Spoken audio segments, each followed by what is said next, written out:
Halo teman-teman, jumpa lagi bersama Dige.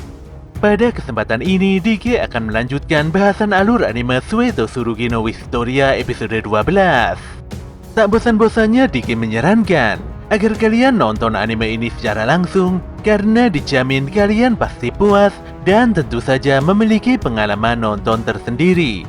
Tapi jika kalian gak ada waktu, maka mampir ke sini adalah pilihan yang paling tepat. Karena Dige dengan senang hati akan menceritakan semua kisahnya untuk kalian semua.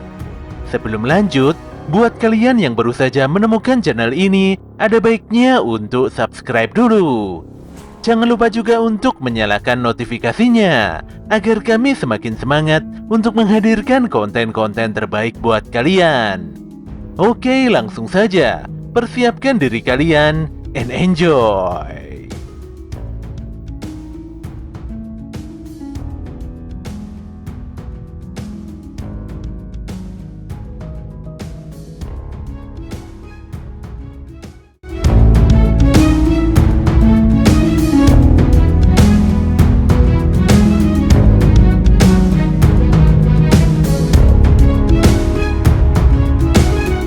Semuanya pun seakan tidak mempercayai pandangannya, di mana Will Serford yang nol besar bisa menghabisi Grenduk dengan pedangnya.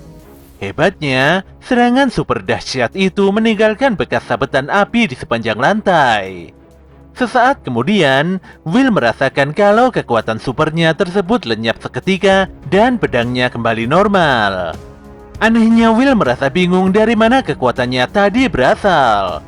Belum berhenti rasa kebingungannya, tiba-tiba saja Will dan yang lainnya diserang oleh banyak sekali gerombolan Evil Sentinel beserta Evil Guard. Ternyata kedua monster tersebut merespon dengan agresif karena jeritan Grenduk sebelumnya. Lihana dan yang lainnya benar-benar tidak berdaya, apalagi mereka semua sudah tidak sanggup untuk bertarung lagi. Sementara itu Wagner dan Edward terus berusaha bergerak cepat untuk segera mencapai arena pertarungan. Ketika Evil Sentinel hendak mencabik-cabik Julius, detik itu juga sebuah tongkat sihir tertancap di lantai dan melenyapkan seluruh monster di dalam balutan cahaya terang yang sangat luar biasa. Melihat sihir pemusnah superior yang tidak biasa ini lagi-lagi membuat semua orang sangat amat terkejut. Will pun bertanya-tanya, siapakah yang telah melepaskan teknik sihir superior tersebut? Saat itu muncul beberapa orang dengan setelan jubah putih di sudut tempat. Dan bersamaan dengan itu, Wagner dan Edward baru saja tiba di TKP. Keduanya pun sadar bahwa nyatanya pemilik tongkat sihir yang menghancurkan seluruh monster itu adalah Aaron Masterias Olking atau Sang Raja Magia Fender dari Masteria Noah. Will pun jadi bingung mengapa penyihir terkuat itu bisa ada di tempat ini. Aaron pun benar-benar mengapresiasi perjuangan Will dan rekan-rekannya yang mampu menghancurkan kegelapan di dalam dungeon. Semua penyihir pun langsung menundukkan kepala untuk menghormati sang raja. Ketika semua orang memperhatikan sosok sang raja, mata Will malah nampak terpaku pada seorang pemuda yang membawa begitu banyak perlengkapan di tasnya. Pemuda itu pun segera turun dan memandangi Will serta menanyakan namanya. Will dan pemuda itu pun saling berjabat tangan. Di sini juga diketahui kalau nama pemuda kecil tersebut adalah Finn. Di sisi lain, Maruze berkata pada Headless bahwa mereka telah mengambil keputusan tepat untuk membawa sebilah pedang merah. Jika sampai terkejar, tentu saja mereka tidak akan bisa mendapatkan item yang nampaknya sangat penting tersebut. Entah apa alasannya, intinya Maruze tidak sudi bertemu dengan Raja Magia Fender beserta pasukannya. Headless sendiri memastikan bahwa mereka telah berhasil menyelesaikan misi. Jadi dia berencana mengadakan pesta untuk merayakan kemenangan ini. Saat ini Akademi Regarden telah mengakhiri praksis akbar yang tidak lazim ini. Korban yang bertumbangan sejumlah 11 orang. Dan parahnya seluruh korban adalah guru atau profesor. Berkat perjuangan para guru yang sangat luar biasa, semua siswa pun berhasil diselamatkan. Kedua pelaku kejahatan sebelumnya kini telah masuk ke dalam daftar pencarian berdasarkan keterangan para saksi di lapangan. Sayangnya semua pihak masih belum mendapatkan petunjuk sama sekali. Waktu pun bergulir dengan sangat cepat, tanpa memberikan masa pemulihan untuk mereka yang masih selamat. Di dalam ruangan perawatan, Lihana dan seluruh member timnya terlihat beristirahat demi memulihkan kondisi pasca pertarungan. Sion pun masih penasaran mengenai siapakah dua sosok jahat yang begitu menyeramkan sebelumnya. Wignall lantas menjawab kalau dia tidak mengetahui identitas keduanya. Yang pasti mereka adalah musuh kuat karena bisa mengalahkan para guru dan profesor. Kenyataan ini sungguh sulit diterima, apalagi kematian Pak Bruno dan yang lainnya benar-benar tidak terduga. Jika saja tidak ada Master Noah, mungkin semua orang di sini hanya tinggal nama saja. Lihana pun berkata bahwa yang terpenting saat ini semuanya masih bertahan hidup. Tidak ada yang kehilangan siapapun di tempat ini, apalagi saat menghadapi kengerian bos dungeon. Bahkan Lihana sendiri tidak sampai berkorban nyawa. Awalnya Lihana mengumpulkan tim ini agar semuanya bisa diakui oleh pihak menara. Tapi insiden sebelumnya tersebut telah membuktikan bahwa Lihana benar-benar memiliki penilaian yang bagus dalam memilih teman. Tidak bisa dipungkiri kalau tim ini adalah tim yang sangat hebat. Sebagai kesatria berpangkat rendah, Lihana sungguh-sungguh berterima kasih atas bantuan dan kerjasama semua orang. Semuanya pun terdiam dan seakan tidak percaya bahwa di balik keanggunan Lihana ternyata gadis itu memiliki nafsu makan yang begitu besar. Walau Lihana berusaha menyangkalnya, namun Wignall juga kaget setelah mengetahui fakta ini di saat pertama kali berjumpa dengan si nona sempurna itu. Lihana pun mencoba mengalihkan pembicaraan dengan bertanya pada Will mengenai pertempuran sengit sebelumnya. Tanpa keberanian Will, mungkin semua orang di sini sudah tidak bernyawa. Will pun hanya menganggap kalau kerjasama timlah yang bisa membereskan amukan bos dungeon.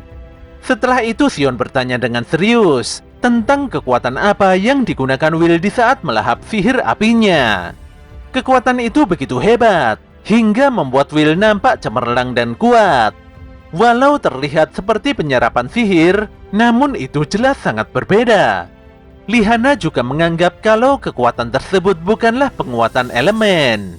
Bahkan disebut sihir sekalipun itu masih sangat meragukan. Setelah didesak oleh Sion, Will pun menjawab kalau dia tidak tahu apapun mengenai asal-muasal kekuatannya itu. Saat itu isi kepalanya benar-benar kosong. Colette dan Lihana pun berencana menanyakan keanehan ini pada Pak Wagner. Yang jelas fenomena ini harus terungkap karena sudah jelas bahwa hal yang dimiliki Will itu begitu istimewa. Will pun tiba-tiba teringat dan membahas mengenai pria mungil di antara tim ekspedisi Raja Magia Fender. Lihana pun berkata kalau sosok itu adalah bangsa Finn.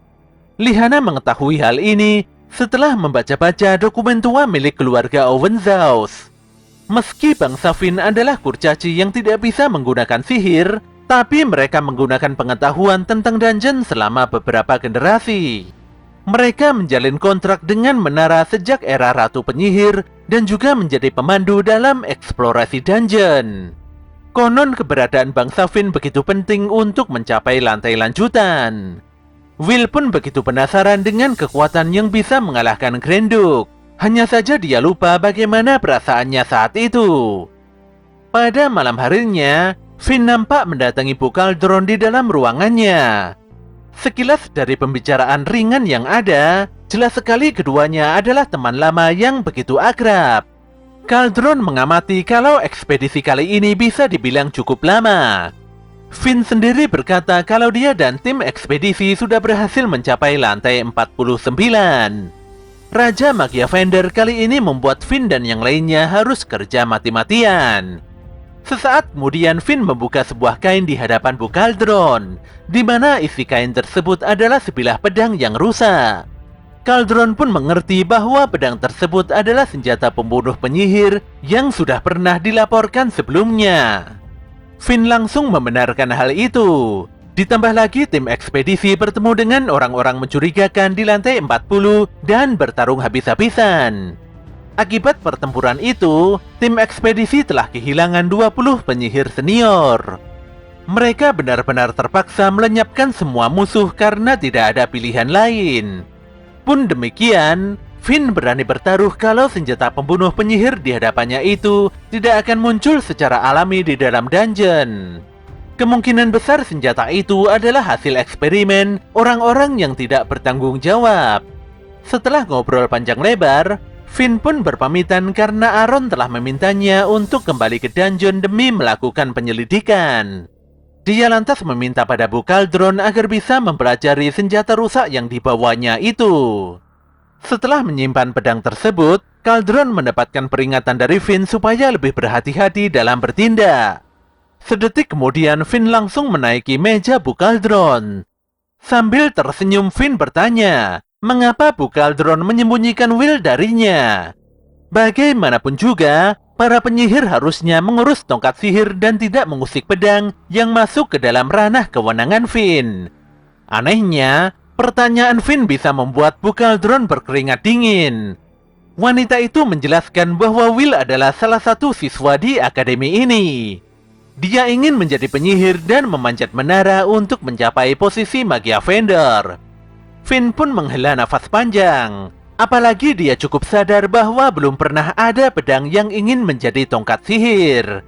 Bu Cauldron pun merasa kalau Will bisa menciptakan gebrakan yang dahsyat. Finn pun tersenyum dan pergi meninggalkan ruangan Bu Cauldron. Untuk sementara ini, Finn akan membiarkan Will bersama akademi ini. Namun mulai detik ini juga, Finn akan ikut campur dalam menangani pemuda tersebut. Bu Cauldron pun tidak masalah dan membiarkan Finn melakukan sesukanya.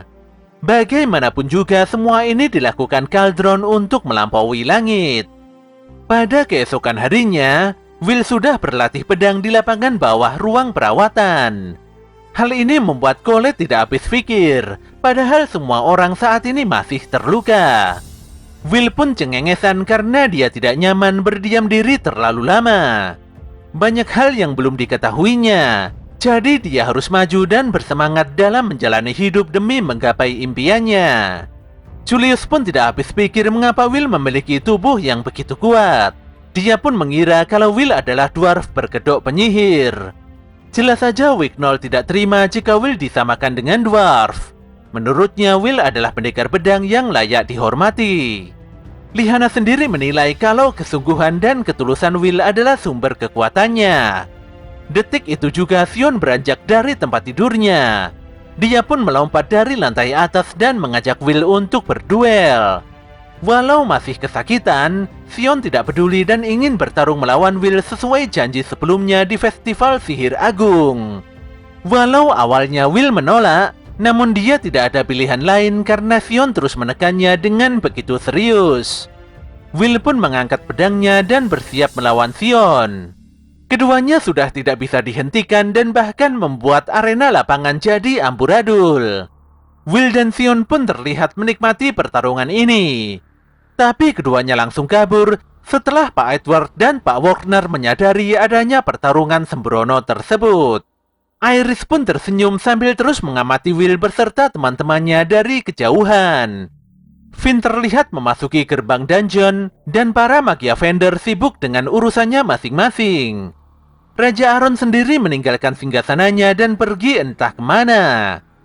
Tanpa terasa 2 bulan sudah berlalu sejak insiden mengerikan pada kegiatan Praksis Akbar. Suasana belajar mengajar di Akademi Rigarden juga mulai berjalan normal. Pak Warner berkata bahwa mungkin kenangan buruk tentang Praksis Akbar masih membayangi sebagian besar orang di sini. Tapi para guru tidak bisa membiarkan siswanya berhenti begitu saja. Pak Warner pun membagikan kertas ujian pada semua siswa tahun ke-6 karena tahun pembelajaran ini akan segera berakhir. Will pun selalu memiliki harapan yang begitu tinggi untuk bertemu Elvaria. Oleh karena itulah, Will harus mengerjakan semua soal ujian itu dengan penuh semangat.